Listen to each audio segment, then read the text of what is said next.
नमस्कार दोस्तों, मेरा नाम है राहुल और हमारा आज का टॉपिक है परसेंटेज। यदि मैं परसेंटेज की बात करता हूं तो इसे आप अर्थमेटिक का बेस मान सकते हैं। और वो बेस कैसे मान सकते हैं आप? क्योंकि अगर हम अर्थमेटिक के जो भी चैप्टर उठाते हैं, जैसे प्रॉफिट और लॉस ले लीजिए आप, सिंपल इंटरेस्ट, कंपाउंड इंटरेस्ट ले लीजिए आप, एलिगेशन, मिक्सचर ले लीजिए आप, और भी 2-3 चैप्टर हैं। यदि हम इन चैप्टर्स को उठाते हैं अर्थमेटिक के, तो इनमें डायरेक्टली इनडायरेक्टली परसेंटेज का यूज होता ही होता है। इस हिसाब से ये जो चैप्टर है हमारा परसेंटेज, ये काफी इंपॉर्टेंट बन जाता है। ठीक है, यदि मैं इसकी डेफिनेशन की बात करूं परसेंटेज की, तो इसकी डेफिनेशन क्या होगी? तो डेफिनेशन है जो परसेंटेज की, वो इसके नाम में ही छिपी हुई है। आइए देखते हैं। पर का मतलब होता है एक, और सेंट का मतलब होता है 100। यदि मैं इसके हिंदी में नाम की बात करूं तो प्रति का मतलब होता है एक, और शत का मतलब होता है 100। तो इसके नाम से इसकी डेफिनेशन निकल के आती है। वो क्या निकल के आ रही है कि 100 के रेस्पेक्ट में, 100 के रेस्पेक्ट में कोई भी नंबर है, उसकी जो वैल्यू होगी, या मान बोल सकते हैं हिंदी में, 100 के रेस्पेक्ट में किसी नंबर की वैल्यू या मान परसेंटेज कहलाता है। जैसे मैं एग्जांपल लेता हूं। एग्जांपल सपोज कंसीडर करिए 100 के रेस्पेक्ट में, 100 के रेस्पेक्ट में मैंने एक कंसीडर किया। तो 100 के रेस्पेक्ट में मैंने जो एक कंसीडर किया है, ये 1% को डिनोट करता है। ये परसेंटेज की स्टैंडर्ड नोटेशन है। जैसे हम इसे दर्शाते हैं, रिप्रेजेंट करते हैं। ओके, यदि मैं 100 के रेस्पेक्ट में 2 कंसीडर करता हूं, तो ये 2% होता है। ठीक है, 100 के रेस्पेक्ट में 2 को कंसीडर किया तो ये 2% हो गया। इस हिसाब से यदि मैं 100 के रेस्पेक्ट में 75 को कंसीडर करता हूं, तो ये 75% हो गया। ठीक है, तो यहां से ये निकल के आया कि जो भी वैल्यू, डेफिनेशन क्या निकल के आई कि 100 के रेस्पेक्ट में किसी भी नंबर को हम कंसीडर करेंगे तो वो परसेंटेज कहलाएगा। ठीक है, तो हम बात करते हैं, हम इस चीज को कंसीडर करते हुए आगे बढ़ते हैं। ठीक है, 1% इज इक्वल टू 1/100। ठीक है, यदि मैं दोनों साइड 100 से मल्टीप्लाई कर देता हूं, इधर भी 100 से मैंने मल्टीप्लाई कर दिया, इधर भी 100 से मल्टीप्लाई कर दिया, तो क्या हो जाएगा? 100% इज इक्वल टू 1। ठीक है, तो यहां से एक बात और निकल के आती है। वो क्या निकल के आती है कि जो 1% है वो 1/100 होता है,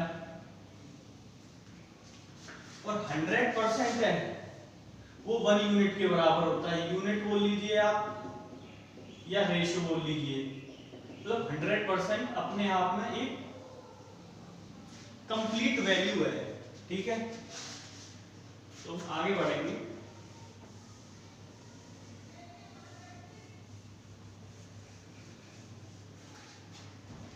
तो मैंने क्या बताया कि 100% अपने आप में एक कंप्लीट वैल्यू है, 100% 1 के बराबर है।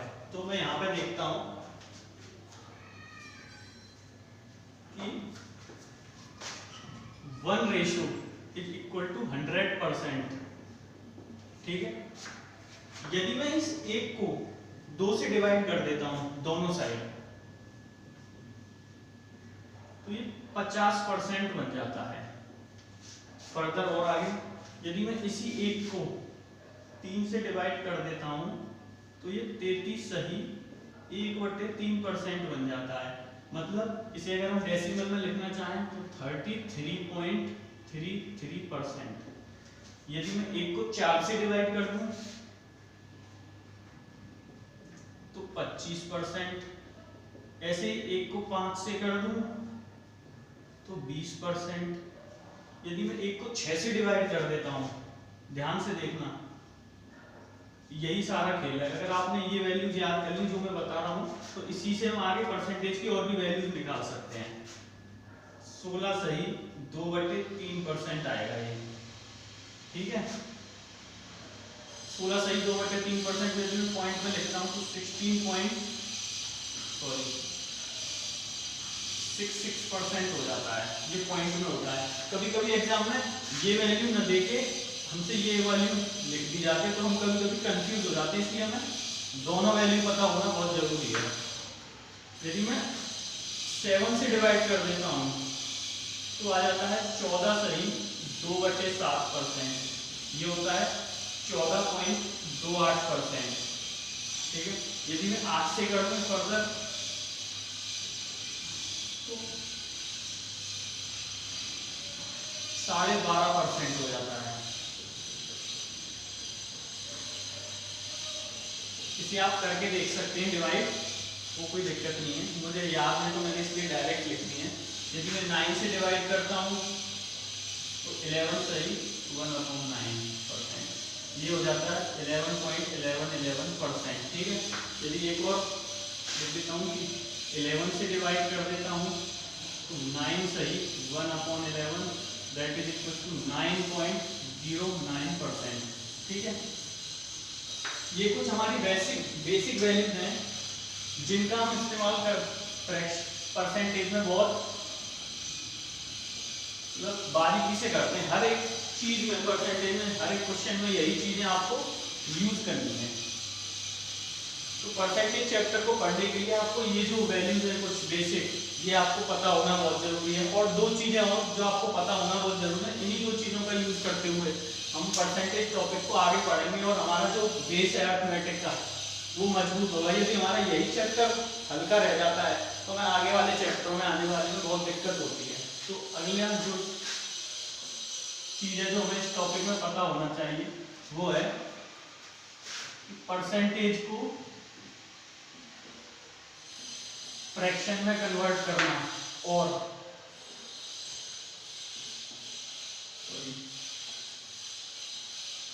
फ्रैक्शन को परसेंटेज में कन्वर्ट करना। ये दो चीजें हमें पता होना बहुत जरूरी है।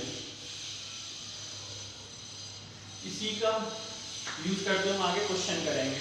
तो यदि हमें यहाँ पे एक चीज और ध्यान रखनी है, परसेंटेज को फ्रैक्शन में कन्वर्ट करना है तो हमें 100 से डिवाइड करना होता है, और फ्रैक्शन को परसेंटेज में कन्वर्ट करना होता है तो 100 से मल्टीप्लाई करना होता है। बड़ी बेसिक सी बात है। तो मैं यहाँ पे आपके करके दिखाता हूँ। जैसे 20% ले लिया मैंने, 20% को फ्रैक्शन में कन्वर्ट करना है तो जब ये परसेंटेज का साइन यहाँ से हटेगा तो अपॉन में 100 आ जाएगा, दैट इज 1/5। ओके, एक और एग्जांपल लेता हूँ। 16 सही 2/3%। ओके, अब जब हम इसे लिखेंगे तो 16 दूनी 32, 16 सी 48 प्लस 2 50/3 इंटू अगेन परसेंटेज को जब हटाएंगे तो 1/100 कर देंगे। तो यहाँ से ये 2 टाइम्स कट जाएगा तो दैट इज 1/6 आ जाएगा, ठीक है। यदि मैं आगे और फर्दर बढ़ता हूँ, 6 सही 2/3%, 6 सही 2/3% को मैं लिखूं तो 6 तिया 18 और तो 20/3। अगेन परसेंटेज को हम फ्रैक्शन में कन्वर्ट कर रहे हैं तो परसेंटेज का साइन हटाएगा तो 1/100 हो जाएगा। ये 5 टाइम्स दैट इज 1/15। ओके, ये हमने सीख लिया यहाँ से कैसे परसेंटेज को फ्रैक्शन में कन्वर्ट करते हैं, ठीक है। तो अब हम यहाँ पे सीखते हैं कि फ्रैक्शन को परसेंटेज में कन्वर्ट करना है। तो यदि ये हमें आ गया तो वो तो हमें अपने आप ही आ जाएगा, बस उल्टा कर देना है। जैसे मैं इसी एग्जांपल को आगे करता हूँ कि 1/5 को हमें परसेंटेज में कन्वर्ट करना है। तो परसेंटेज में कन्वर्ट करने के लिए मल्टीप्लाई बाई 100 दैट इज 20%। देखिए सेम आ गया, इसका मतलब हम सही जा रहे हैं। 1/6 इंटू 100 दैट इज 100/6। तो आप इसे करके देखेंगे तो 16 छेंगे 96, 16 सही 4/6 दैट इज 2/3%। ये और ये वैल्यू ये भी सेम आ रही है, ठीक है। अब हम इसको और देखते हैं 1/15, फिर इसे परसेंटेज में चेंज करेंगे तो 100 से मल्टीप्लाई दैट इज ये फिर से वही आ जाएगी 6 सही 2/3%, ठीक है। तो हमें इन वैल्यूज का यूज करते हुए ये सारा चीजें हमें बहुत जानना जरूरी हो जाता है, ठीक है। तो अब इसके बाद हम आगे बढ़ेंगे कि जो फ्रैक्शन की वैल्यू होती हैं वो तो इनफाइनाइट हो सकती हैं, तो हम इनफाइनाइट वैल्यूज को याद तो कर नहीं सकते कि हम हर वैल्यू को रटने में लगे हुए हैं। तो आगे जो वैल्यू आएंगी जो चैप्टर में क्वेश्चनों में यूज होंगी तो वो हम कैसे करेंगे, तो हम इन्हीं जो फ्रैक्शन वैल्यू है ना ये वाली, इनका यूज करते हुए उन फ्रैक्शन वैल्यूज को सॉल्व करेंगे। जैसे एग्जांपल ले रहा हूं मैं, पहला एग्जांपल ले लिया मैंने 4/9 का, 4/9।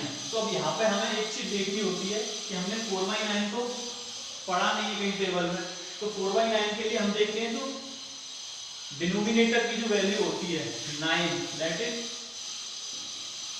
ये 1/9। तो हम अपनी टेबल में जाएंगे 1/9 को देखते हैं, तो 1/9 कितना दे रखा है 11 सही 1/9%, 11 सही 1/9%, ठीक है। 1/9 11 सही 1/9% है, तो ये है 4/9। तो यदि मैं इधर भी 4 का मल्टीप्लाई कर दूं और इधर भी 4 का मल्टीप्लाई कर दूं तो ये दोनों वैल्यू आपस में इक्वल हो जाएंगे, तो ये आ जाएगा 4/9 इज इक्वल टू 44 सही 4/9%। आप इस वैल्यू को चेक भी कर सकते हैं कि मैंने सही किया है नहीं, देखिए 936 की 6 यहाँ से लगी 3, 936 और 3 39, 396 प्लस 4 400/9%। जो परसेंटेज को फ्रैक्शन में कन्वर्ट करना है तो मैंने पहले बताया था, तो अपॉन 100 कर देते हैं हम, 400/9 इंटू 1/100, 2 जीरो से 2 जीरो कैंसिल आउट हो जाएंगी, तो 4/9 आ जाएगा। तो ये जो 4/9 है ये यही 4/9 है। तो हम देख सकते हैं कि ये जो फ्रैक्शन वैल्यू है आगे के क्वेश्चनों में हमें घुमा घुमा के यूज होंगी, वो इन्हीं जो बेसिक फ्रैक्शन है हमारी इन्हीं का इस्तेमाल करते हुए इन फ्रैक्शन वैल्यूज की परसेंटेज वैल्यू हम निकाल सकते हैं। एक और एग्जांपल लूंगा मैं 5/11। तो अगेन मैंने क्या बताया था कि हम जो इसकी डिनोमिनेटर की वैल्यू है उसे देखते हैं 1/11। तो इससे हम टेबल में जाएंगे, 1/11 हमें दे रखा है 9 सही 1/11%। तो हम यहाँ पे देखेंगे ये तो 5/11, ये है 1/11। तो इसको बराबर बनाने के लिए हमें इधर भी 5 का मल्टीप्लाई करना पड़ेगा, इधर भी 5 का मल्टीप्लाई करना पड़ेगा। तो ये क्या हो जाएगा 5/11 इज इक्वल टू 9×5 5/11%। तो हम इन वैल्यूज का यूज करते हुए ये सब चीजों का इस्तेमाल बहुत आसानी से कर सकते हैं, ठीक है। तो मैं एक चीज और आगे बताना चाहूंगा जो इसका फिर बेसिक पार्ट कंप्लीट हो जाएगा परसेंटेज का, फिर आगे क्वेश्चंस बचते हैं बस। तो आज हम बेसिक ही डिस्कस करेंगे, इसलिए मैं बस एक छोटी सी चीज और बताना चाहूंगा कि जो बड़ी बड़ी फ्रैक्शन आ जाती है, परसेंटेज वैल्यू आ जाती है क्वेश्चंस के अंदर जो पूछी जाती है, उन्हें हम ब्रेक कैसे करेंगे। सपोज कीजिए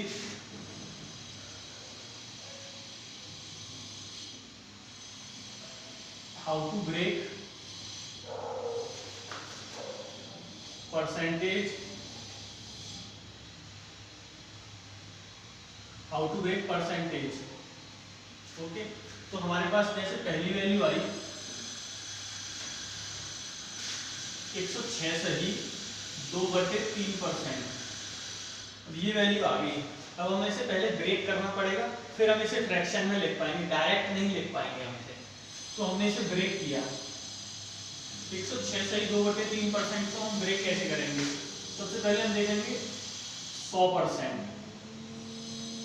100%, जब हम इसमें से 100% निकाल देंगे कि क्या बचेगा, 6 सही 2/3%। ठीक है, तो 100% तो अपने आप में ही पूरी वैल्यू होती है 1 यूनिट, जो मैंने बिल्कुल शुरू में ही बताई थी आपको, प्लस 6 सही 2/3। तो ये वैल्यू मुझे तो याद है डायरेक्ट क्या होती है, 6 सही 2/3 होता है 1/15।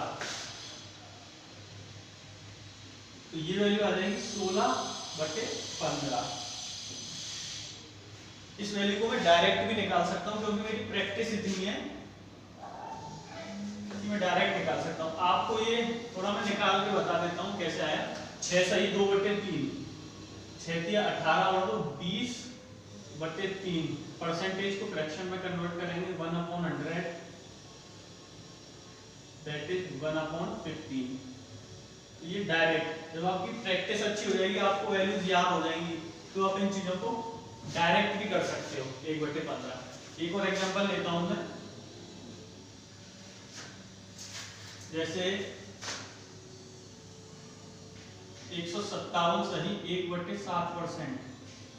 अब इसको हमें फ्रैक्शन में कन्वर्ट करना है, तो पहले हमें इसे ब्रेक करना पड़ेगा। 100% प्लस 57 सही 1/7%। ठीक है, अब हमने इसे ब्रेक कर दिया, तो 100 का तो सबको पता है कि ये 1 हो जाएगा, लेकिन ये वाली वैल्यू नहीं पता है। लेकिन मुझे डायरेक्ट याद है, मैंने ये डायरेक्ट याद कर रखी है, ये होती है 4/7, दैट इज 11/7। लेकिन मैं आपको इसको निकाल के भी दिखा देता हूँ कैसे आई है ये।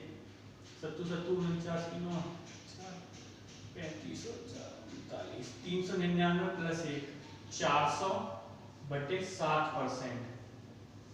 400/7 परसेंटेज को अगेन फ्रैक्शन में कन्वर्ट करेंगे तो 1/100 हो जाएगा, 0 से 0 कट जाएगी तो 4/7 आ जाएगा। तो ये सब आपको डायरेक्ट कब याद होंगे, जब आपकी प्रैक्टिस बहुत अच्छी हो जाएगी ना, तो ये सब चीजें आपको बहुत अच्छे से याद हो जाएंगी।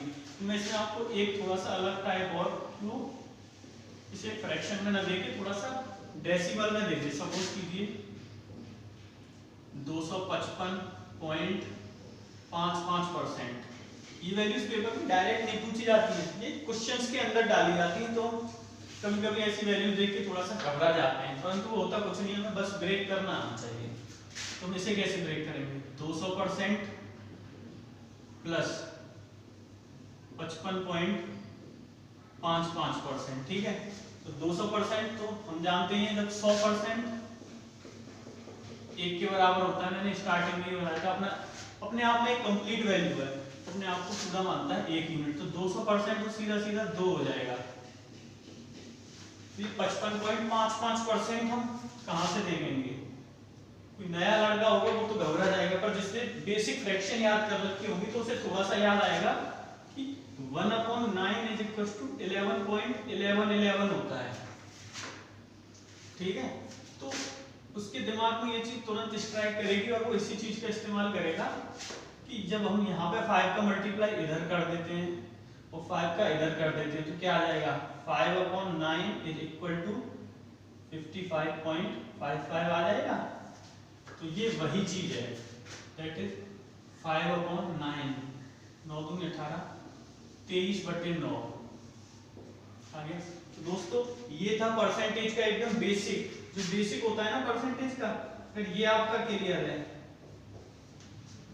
तो आपको आगे वाले चैप्टर में परसेंटेज में कोई दिक्कत नहीं आएगी, और अर्थमेटिक के जितने भी चैप्टर हैं उनमें इनका यूज डायरेक्टली इनडायरेक्टली हर प्रकार से होता है, तो आप इनको बड़ी आसानी से कर पाएंगे। Thank you.